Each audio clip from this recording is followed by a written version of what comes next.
Hello friends, welcome to Pavithra life style.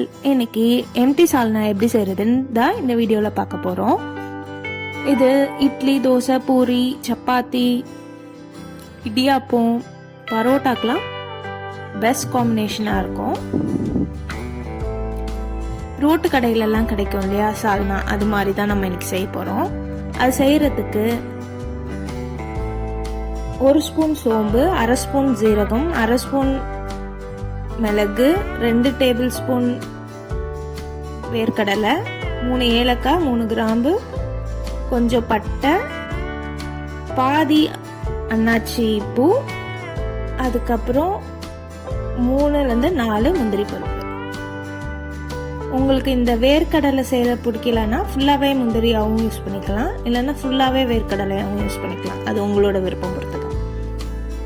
இது செய்கிறதுக்கு இப்போ நம்ம ஒரு குக்கரில், நான் இன்னைக்கு குக்கரில் தான் செய்ய போகிறேன். நீங்கள் ஓப்பன் பாட்டில் செய்கிறதுனாலும் செய்யலாம். ஆயில் 2 டீஸ்பூன் ஊற்றிட்டு, நம்ம இப்போ எடுத்து வச்சுருக்கோம் இல்லையா, அது எல்லாத்தையும் போட்டு லைட்டாக வறுத்துட்டு, அது கூடவே ஒரு பெரிய வெங்காயம் கட் பண்ணி வச்சுருக்கேன். எல்லாமே அரைக்க தான் போகிறோம், ஸோ ரஃபாக சாப் பண்ணிக்கலாம். அதையும் ஆட் பண்ணிக்கலாம். இப்போ நம்ம இப்போதான் நம்ம சேனலை ஃபர்ஸ்ட் டைம் பார்க்குறீங்கன்னா மறக்காம சப்ஸ்கிரைப் பண்ணிடுங்க.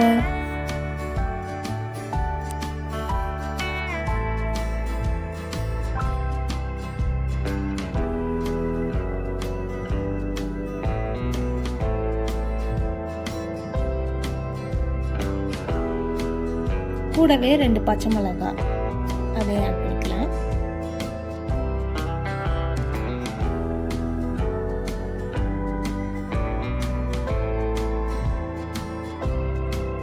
அதுக்கப்புறம் ஒரு துண்டு இஞ்சி, ஒரு 2 இன்ச் சைஸில் இருக்கிற இஞ்சி எடுத்து கட் பண்ணி ஆட் பண்ணியிருக்கேன்.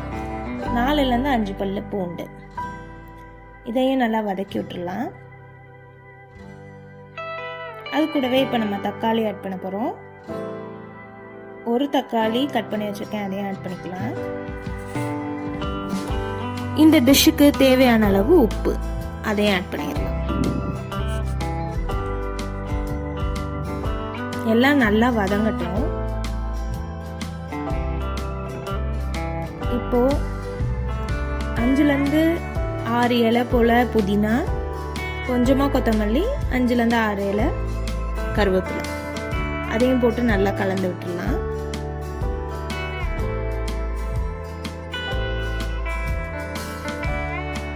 இது எல்லாமே நல்லா சாஃப்டா வெந்து வரட்டும்.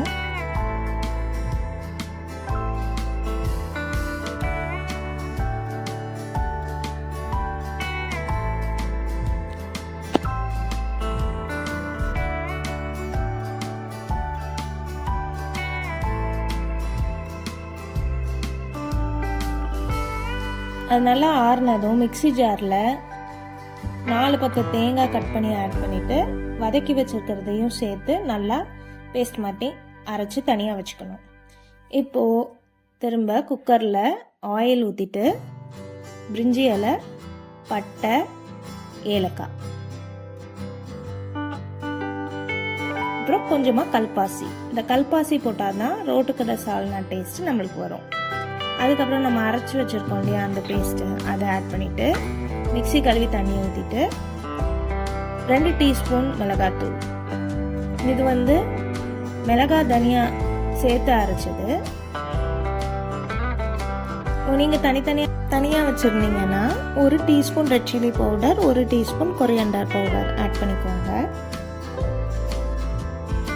அதுக்கப்புறம் புதினா, கொத்தமல்லி, கருவேப்பிலை எல்லாத்தையும் ஆட் பண்ணிக்கலாம். எல்லாமே கொஞ்சம் கொஞ்சம். இது நல்லா கொதிச்சு வந்தோடனே குக்கர் மூடி 2 விசில் விட்டு ஆஃப் பண்ணோன்னா டேஸ்டான எம்டி சால்னா ரெடி ஆகிடும். நீங்கள் ஓப்பன் பாட்டில் கொதிக்க வைக்க போகிறீங்கன்னா 20 மினிட்ஸ் கொதிக்க வச்சுக்கோங்க. இதை மறக்காமல் ட்ரை பண்ணி பார்த்துட்டு எப்படி வந்ததுன்னு கமெண்ட்டில் சொல்லுங்கள். இன்னும் நம்ம சேனலை சப்ஸ்கிரைப் பண்ணலன்னா மறக்காமல் சப்ஸ்கிரைப் பண்ணிடுங்க. நெக்ஸ்ட் ஒரு வீடியோவில் பார்க்குறேன். பாய் பாய்.